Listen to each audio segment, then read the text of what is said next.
S1E14A.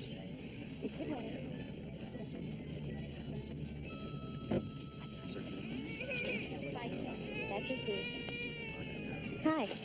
Oh, good, an American. It's been so confusing for me here. My French is just terrible. Well, mine's pretty good, but I promise to speak English the whole way back to L.A. Oh, well, nice to have you for a seatmate. I'm Evelyn Harper. Joan Hume. Please fasten your seatbelt. I had a postcard from my daughter, Joni. She's in France. Yeah? I was with the First Army in France. Joni isn't, I hope. However, she did meet this French guy she thinks she's in love with. Funny. How bothered we get about our daughters falling in love with foreign guys, but it doesn't faze us if they fall for an American kid. Oh, I'm not biased. It bothers me no matter who she's in love with. What's she doing in France when she's not being in love? She's studying comparative literature. Living with a French family. Stanford doesn't cost me enough. Stanford has to send her to Europe. Well, college can't last forever.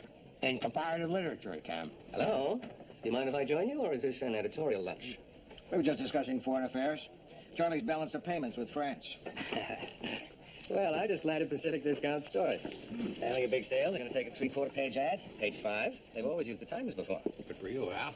Yeah, nice going. Why are you telling us this? Well, because the ad starts tomorrow, and I don't want you to blow it for me. How could we blow it? Well, you've done it before. Huh? The time I sold a 4-page supplement for real estate development, and you had a piece the same day saying it was on an earthquake fault. And a lingerie ad at the same time you had a story about panty girdles causing sciatica. It's news. I mean, you want to know if they found out that boxer shorts cause gangrene. You know, you guys, you don't have to think about this stuff, but I do. I mean, sometimes you seem to forget the fact that the 20 cents we charge for this paper doesn't exactly pay for it. It's the ads. Thanks for reminding us. No. Now, this new ad features home canning equipment and supplies. You know, pickles, peaches, jams, jellies. Why do we care? Just in case you were thinking of running a story tomorrow on botulism. What's that you're reading? L'étranger, Albert Camus. Oh, French. What's it about? Well, it's about this guy. His mother's just died. And, he ends up getting arrested for shooting somebody on the beach. Oh, well, if you like that, I just read a book by Harold Robbins you would love. I like a big book myself. Makes you feel like you're getting your money's worth. Do you like that shade of red? I bought it in Paris. It's very pretty. This is Captain Hopkins. We'll be landing in Seattle-Tacoma for our stopover in approximately 17 minutes before heading on to Los Angeles. It is raining in Seattle. I guess that's not news. It would be unusual if it weren't raining in Seattle. Well, I'll tell Charlie the first edition's in and call it a day. You really look beat, Lou. I should be. I haven't slept in 3 nights. There's this bird in a tree outside my window. What kind of a bird? Inconsiderate. I don't know, it makes this crazy sound. Yeah.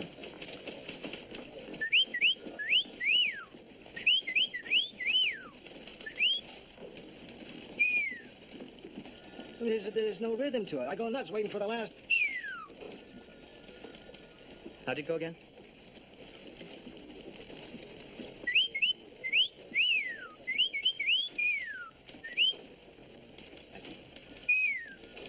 What's that sound like? I don't know. We have our science editor right here. What do you say, Mel? You know, that could be a Western Count's flycatcher. Oh, yeah? Sounds to me more like a hairy-chested city editor. Lou, you know, he could be just passing through on his migratory route. He could be gone by the night. No, that's good, because all I want to do is go home, crawl into the sack, put my head on a pillow, and drift off to dreamland. That sounds good. I might just do that myself. Sorry, Harley.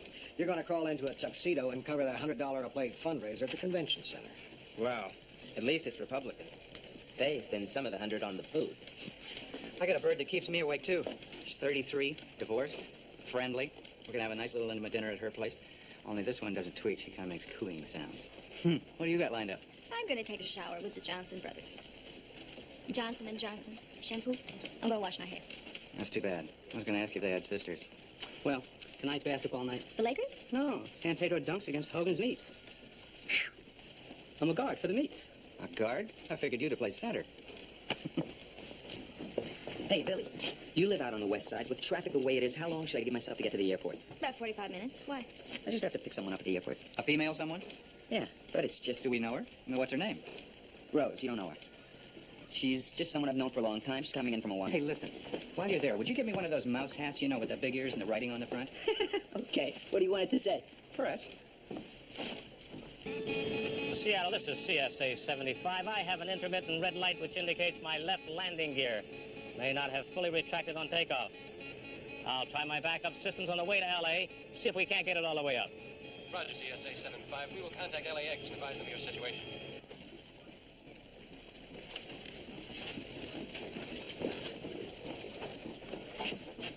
Hey, you're 10 minutes early. It's yesterday's paper.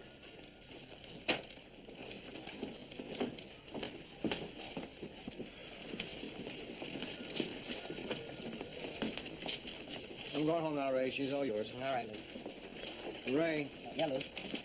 I'm going home to sleep, and I really don't want that phone ringing because that disturbs me. So you're not going to call me, are you? No, Lou. You mean even if... Even if there's a cat up a telephone pole in Santa Monica, you're not going to call me, are you? No, Lou. If it snows in Buffalo, you're not going to call me, are you? No, Lou. If it doesn't snow in Buffalo, you're not going to call me, are you? No, Lou. We want to save those phone calls for the really big stories, don't we? Like, if we collide with another planet, then you can call me. If we collide with another planet. Gotcha.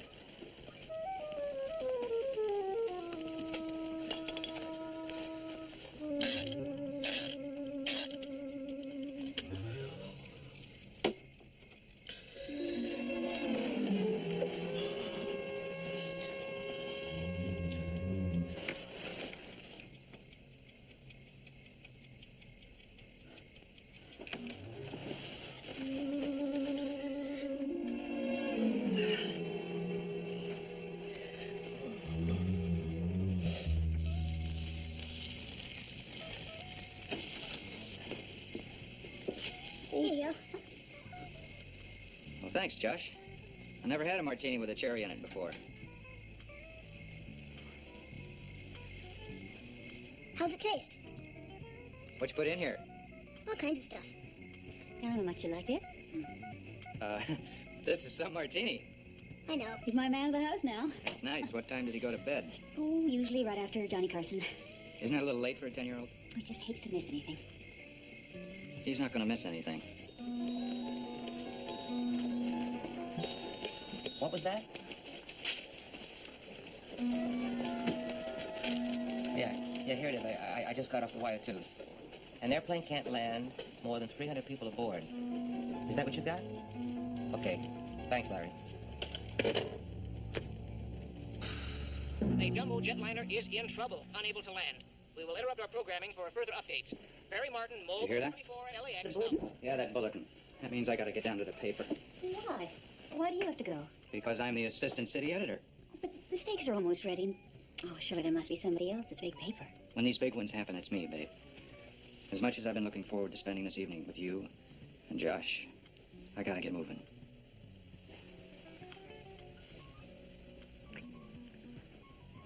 I'll miss you.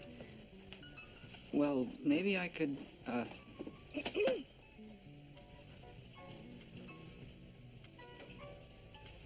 No, I gotta go.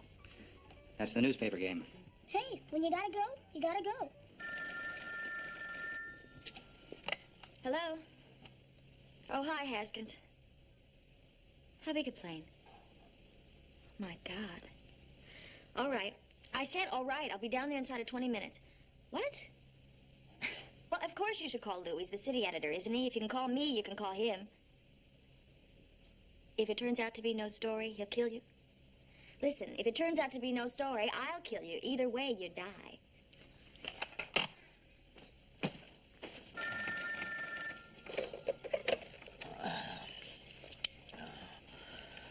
Yeah. Lou, it's Haskins. We collided with another planet.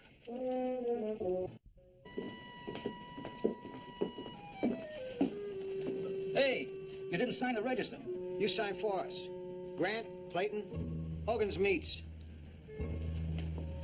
I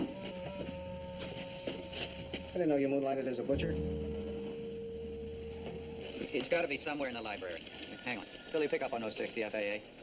It's a schematic of the airport. Right. It's a layout of all of the runways. Okay, thank you.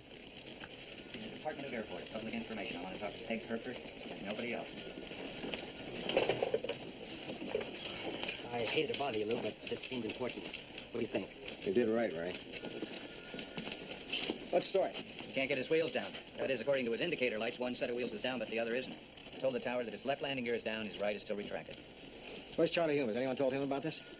He's having dinner with Mrs. Pinchon and Pearson from advertising and some of the executive board. Where? Upstairs, in the tower. They have the people from the Save the Whales Foundation with them. Mrs. Pinchon is very interested in endangered species. Yeah, that's why she owns a newspaper. I think maybe Charlie Hume would like to know about this. How many people on board? 348's the first count we got, Lou, and that includes the crew. And what's your status as of this minute? He's still circling. Where's he coming from? Paris by Seattle. What's his fuel? Well, he refueled when he stopped in Seattle. He's got enough to circle for a couple hours if he has to. Look, I'm kind of out of my element on this sort of stuff. Maybe we should get Brunner over. Who we got covering the airport? Park, Schaffer, and Brooks. Sounds like they make men's suits. Rossi's there, too, just by chance. He was picking up someone who was coming in from Hawaii. All right, locate him and put him on the lead story. Billy? Haskins got me right in the middle of washing my hair. I was going to send you out, but since your hair is wet, I won't. I don't want to give the paper a bad name. Thank you. I'm going to funnel sidebar material to you. You'll take notes from Rossi. Give them to McMahon. He's going to do the bottom of the lead story. Rossi will dictate the lead. Okay. So this is what you really look like, huh? We got a partial passenger list. Go over the names and see if there's anybody famous on board. How can you tell? This list is mostly last names, some with initials. Jenkins, F. Claver, T. There are certain ones you can't miss. Rockefeller, N. Knievel, E. Okay, but some of these names don't even have initials. Look for a Liberace.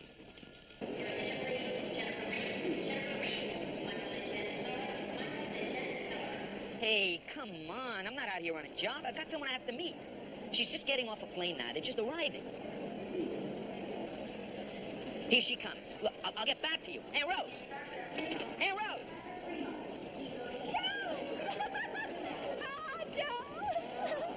It's so good to see you. Aloha. It's a custom. Hawaiian or Italian? The flowers are Hawaiian, the picture's Italian. Oh, Joe. Oh, I brought you something. Oh, you sure? Oh.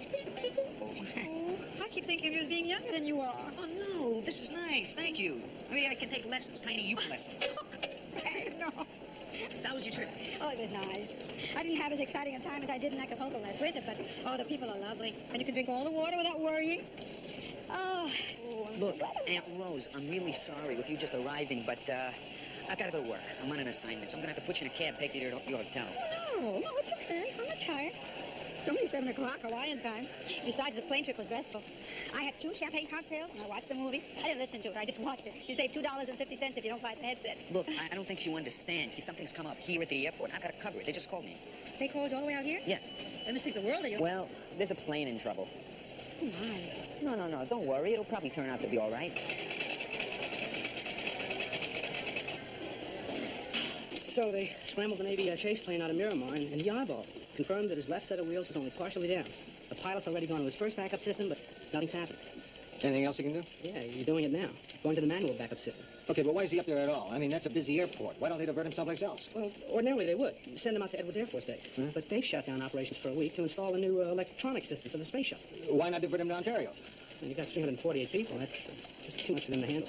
Why, what are they thinking of? Hotel accommodations? Not hotels, Lou. Hospitals. I reached Rossi at the airport. He's on the storm. Good, but stay on the phone, okay? I just want to show you this. Probably spotted this on the passenger list. Yeah, so? Hume's a fairly common name. Hume J. Doesn't Charlie have a daughter named Joan who was in France? Yeah, but she's still there. I just saw a postcard he got from her today at lunch. No, this couldn't be her. She's not coming back for a couple of weeks. Okay, thanks. That's all I wanted to know. Billy? Yeah? I don't suppose it would hurt to check. Call Stanford. See if they have an address on her in France. Try to get through. Okay. Give me a rundown on what happens. What happens? But he can't get his wheels down. Then they send him over the ocean to dump his fuel. That's to reduce fire hazard when he does land. While he's doing that, they'll be foaming the runway. How long will that take? Less than 10 minutes. So they'll do that just before he's ready to land. I thought they didn't do that anymore. Foam, I mean. They haven't foamed at LAX in a couple of years, but the pilot requested it. He can just do that? It's his show, Lou. I mean, right now, he is God. If he asked for it, they'd give him a marching band and pom-pom girls. Now, they'll start foaming the surface about 1,000 feet down the runway. But he'll try to touch down about 200 feet before that, on the concrete. Why? Well, you see, it'll slow him down. But before he catches fire from the friction, he'll be into the foam. I mean, that's the theory of it. You see, you risk building up friction so you can bite the runway. If he lands into the foam, he won't have any control. He'll just slide every which way. Lou, I got the number on her. The overseas operator is putting through the call to Avignon, France. Okay. We'll need a sidebar on that foaming the runway business. And take whoever you need for the other sidebars, the accident history of this airport, that kind of stuff. Okay, heads up. You look like a walking pawn shop. I'm heading out for the airport. Well, stay away from the phone. Somebody will try and shave you. I got friends. Now I need somebody who speaks French. You don't? I took Latin and Spanish. You? Me? Speak French? I ordered escargot once and I ended up with a plate full of snails. Donovan? Not me. I spent a week at the Club Med, but nothing rubbed off. But I'll take it. You? You speak French? Oh, fair. I studied painting in Paris. A lot of Americans go there and spend all their time trying to pick up girls. I learned French, so I could pick up French girls. Allô? C'est Madame... Manet. Madame Manet? J'ai votre téléphone de Californie, des États-Unis. What's going on? Plane in trouble. Oh, I know. Come on, let's go into your office. I'll tell you all about it. Okay. What's the animal up? We were going to order in some food. The only place open was a French restaurant. Come on, let's talk about our coverage. Oui, madame, exactement. C'est Mademoiselle Hume.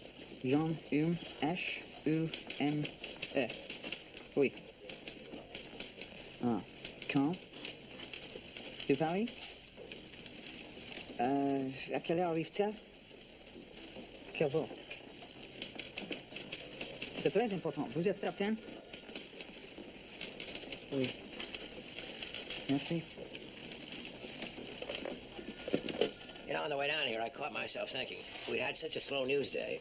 Now we'd have something decent for the front page. And then I thought, how ghoulish. Yeah, well, that's his business.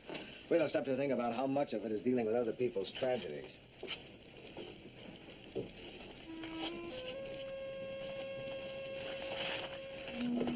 Charlie, there's something I've got to tell you.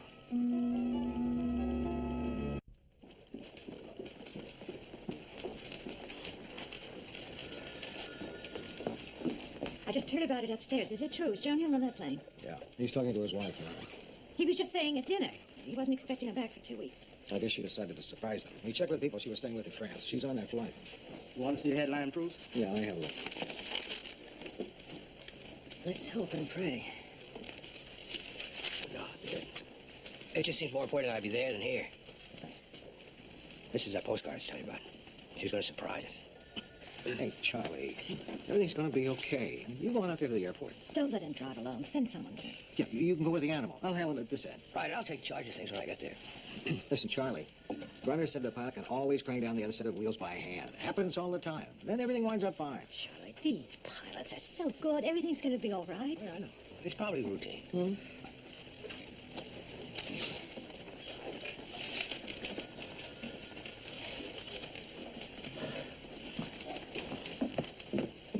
I'm not trying to hold out on you. I'm telling you everything we know. Well, you don't seem to know much because you haven't explained... Do you have a name on the pilot? Yes. What about the landing gear? It's Robert Hopkins of Modesto, California, 44, married, 3 children. The landing gear. It worked fine in Seattle. Why isn't it working now? We're trying our best to find out what went wrong. Well, so am I, buddy. What about the FAA regulations? The pilot, how experienced is he? How experienced is he? I'll tell you. Captain Hopkins is a 6 million mile pilot. 6 million planes. The landing gear is examined after every flight. Portions of the airplane receive maintenance on a rotating basis. You might note that we have one of the most enviable safety records in the industry. Well, there's nobody who'd like to see you keep that record more than I would. That's better, Joe. I got it, man. City desk, Donovan. Yeah. Uh-huh. How many injured? Okay, 6, none badly. Okay. Anybody killed? Well, that's good. Thank God. What hospital they take the injured to? Anaheim. Anaheim. Okay, I got it. Thank you. Tom? They got in okay? No one killed, just 6 injuries? What do you mean got in? The plane. This wasn't a plane. There was a brawl after a rock concert in Orange County. What are you looking at me like that for? What's the matter with you? You really had me going there. I thought you were talking about the airplane. Look, I'm sorry, but we do have other news, you know? I'm aware of that, Donovan. I'm aware that there are other things going on in the world. But when you use words like injuries, killed, hospital, what do you think I'm going to think about? I wasn't thinking about what you were going to think. I was just repeating what he was saying.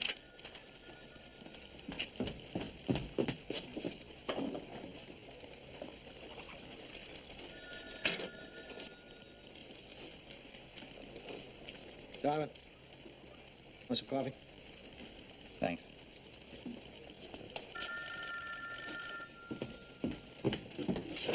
Grant. Yeah, Mr. Pigeon, I'll be right in. There you go. Mr. Mr. Grant simply increased the number of pages. Problem we've got here is we can't expand the paper. Go up pages to cover this story. The first edition is already running. Setting up the press room for more pages will take an hour, which we haven't got. The newspaper has to stay the same size. That means with added coverage, something's got to go. Advertising. Advertising. It's the only expendable we've got. That expendable is what pays the freight around here. Listen, Pearson, I realize that you'd love a paper that's nothing but advertising from front to back. But every once in a while, I get that crazy whim to stick in the story here and there. Gentlemen, please. Now, it's clear we're going to have to make a decision. No, we don't. It's already been done. It's too late to change it. I dropped some ads. Which ads? No, where I say that new account you're so interested in. Good thinking. You see, it's not so bad. We had to kick it back a few pages to do it. We need all of page 5 for our pictures and jumps. What do you mean, kick it back a few pages? How many, Mr. Grant? 23. It's on page 23? No, it's on page 28. 28? Well, it started on page 5. You have it back with the weather and the obits? I just landed this account. I broke my tail to get this account, and you are going to put their first ad on page 28? Hey, I thought I did good saving it at all. I think you did, too. But we promised them page 5. This is the first time that these people are advertising in the Tribune. I promised them page 5. Well, it is on page 5 in the first edition. The one we ran before this airplane story hit. The one star? The one that goes out of town to the American colony in Hong Kong? Now, how are they supposed to take advantage of this sale? Mail order? Oh, no. Oh, no. Mrs. Pynchon, it is now 11 p.m. I am going to have to call these people. I am probably going to wake them up, and I will have to try to tell them how lucky they are to be landing on page 28. Would you like me to make the calls for you, Mr. Pearson? No. I'll do it. Hey, Al. You can blame it on me if you want to. I was planning to.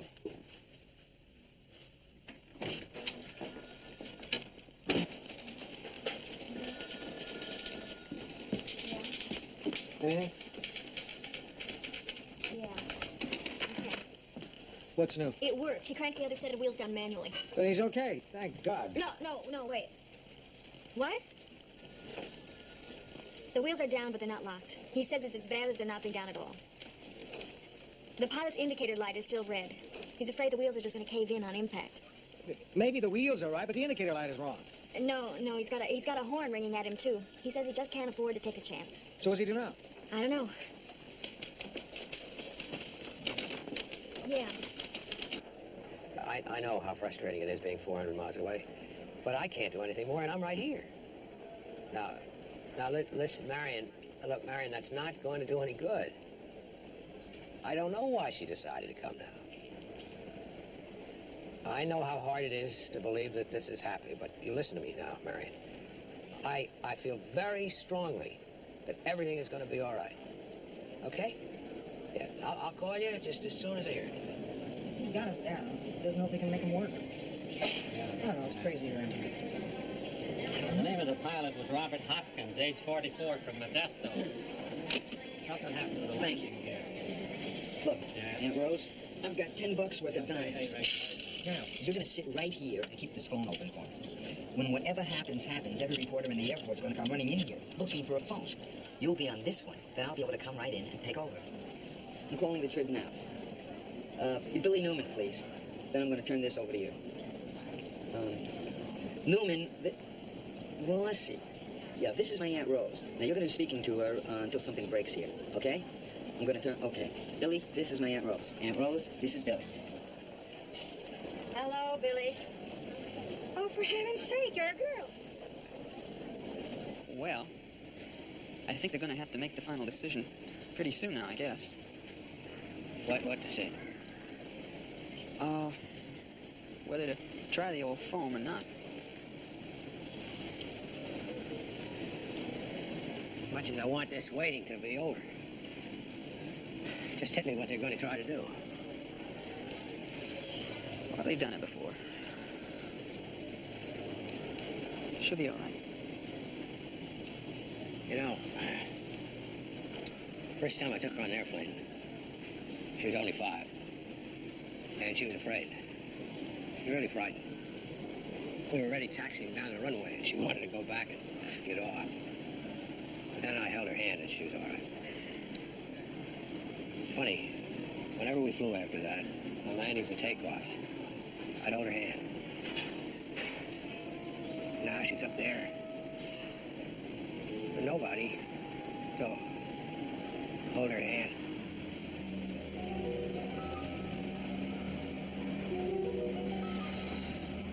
Have you ever been to Hawaii? It's lovely. No, I haven't. Oh, too bad. Just don't wait to be my age before you go. Well, I really don't go to the beach very much. I burn very easily, so I don't know how much there'd be for me over there in Hawaii. Oh, there's much more to do than just go to the beach. Oh, sure, there's the Pearl Harbor cruise and the tour of the pineapple cannery. That sounds like fun. Oh, yes. My late husband and I always talked about going, but something always came up to put it off. Then he got sick, and, well, I lost him, so I had to go alone. I'm sorry. So make sure if you go with somebody. Somebody you really like. Yes, I'll take your advice. Do you have a boyfriend? No, not at the moment.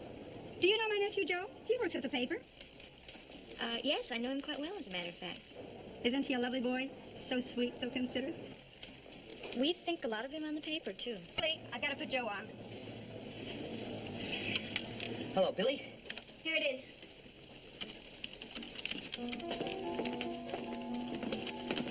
What do you got? They're sending him out to dump his fuel. They're foaming the runway, and then they're going to try to bring him in. No wheels. Belly landing.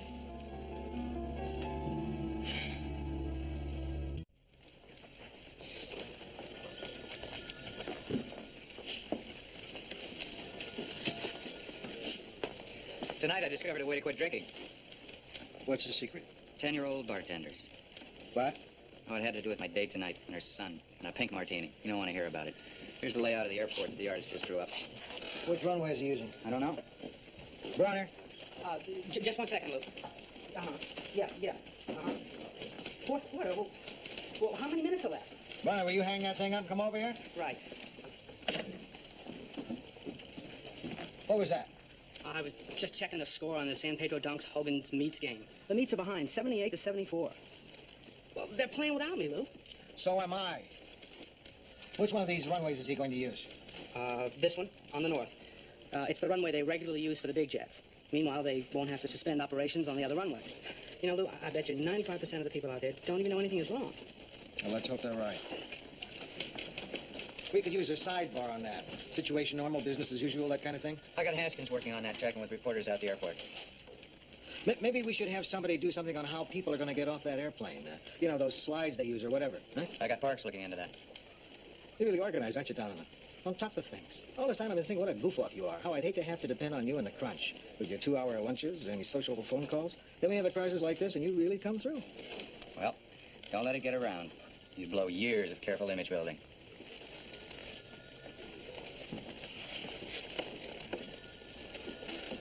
I wonder how Charlie's holding up. What's that, Billy? No, not yet. Oh, we're just crossing our fingers and praying. Sure. Lovely girl, Billy. Oh, yeah, she's a lovely girl. You know her? Oh, just to talk over the phone. What a sweet card. She writes you all the way from France. A lot of daughters wouldn't take the time. I know, we're very lucky. She's 20. She's coming home early to surprise us. We thought that she was going straight back to Stanford, but it's just like her to want to pop in on us unexpectedly. She loves surprises. When she was a little girl, every year on my birthday, she'd want to have a surprise party for me. Got harder and harder to act like I didn't expect it. She wouldn't be in the plane if she hadn't wanted to. She'll be all right, Mr. Hume. I have a marvelous idea. Tomorrow, Joe and I are going to Disneyland. Why don't you and your wife and Jody come along with us? I always wanted to go there with her. She always went on dates. I'd love to go to Disneyland. Can I confess something foolish to you, Mr. Hume? What's that? I was once getting on a plane, and I hadn't flown in a while, and I was a little frightened. Then I looked up, and do you know who was getting on that same plane? Julie Andrews. Can you imagine? Julie Andrews? And I knew right then, I knew that I'd be safe. And I have that same feeling now about that plane with Jody on it. Let's hope that Julie's on this one, too. Hey, Rose, excuse me, I got something. Okay, Billy. He's dumped his fuel. The runway's phoned. He's out over the ocean. Yeah, they'll bring him in. They'll bring him in on his final approach in a couple of minutes. Right. Did you get that, Billy? Yeah, I got it, Aunt Rose, thanks. You want? Who are you talking to? Short takes, Billy. Make sure you got enough books. Thank you, Mr. Martin. You have been very understanding about this, and again, I'm sorry I had to break this kind of news to you at this time. But don't worry, because we will make it up to you. Good night. I saved the ad. I mean, you probably heard he wanted to cancel the whole thing. I think you did very well explaining how the news comes first. You almost sounded as if you believed it. Thank you. Look at that. The sitting room. Here it is, almost midnight, and all those people out there working. Doing their jobs. Just as if it were another normal deadline. Mr. Brown says most of them didn't even have to be called in. They came in when they heard. No histrionics, no big to-do. At their desks working, doing whatever is asked of them. I think it's at times like these that I love this business best. Don't you agree, Mr. Pearson? Oh, yeah. Mr. Martin said that if the ad goes over really big, he'll take out another one next week. I've always suspected you, Mr. Pearson. You're an incurable romantic. Billy's talking to Rossi at the airport. They're going to bring it in now. They're on their final approach. Fire trucks and ambulances are standing by. He's coming in. Wheels are up. He's coming in. 50 feet off the runway. Getting lower. Lower. He's touched down. He's sliding. Still sliding. Lots of sparks. Sparks all over. He's into the foam. He's skidding sideways. He's sliding, sliding, sliding. Hello. Hello. Hey, don't forget us here. Rossi. Rossi! It stopped. No fire. Safe. Thank God. Oh, think how relieved Charlie must be. And if we're that glad about Charlie, think about the other 300 families with people on the plane.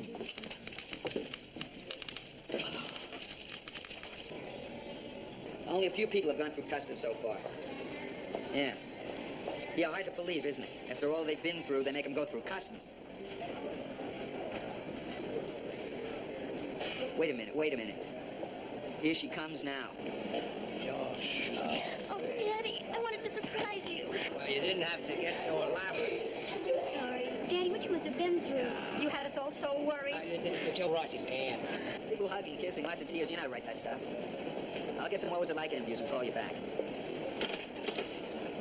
Listen, let's go call up your mother right this very minute, huh? Hi, I'm Joe Rossi. Joe Rossi? I see you met my aunt. So what was it like up there? Were you scared? Oh, well, let me put it this way. I sat and stared at one page of this book for 2 solid hours without...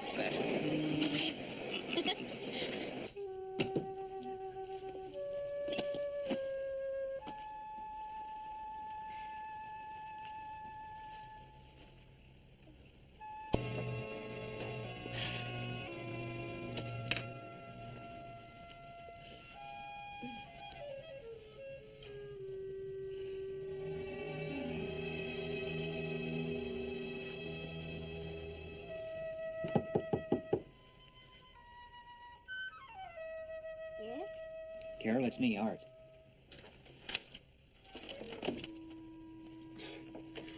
Hi. Hi. I hope it's not too late. And I just came back because... Mom! Who is it? I just wanted to tell you I'll call you tomorrow.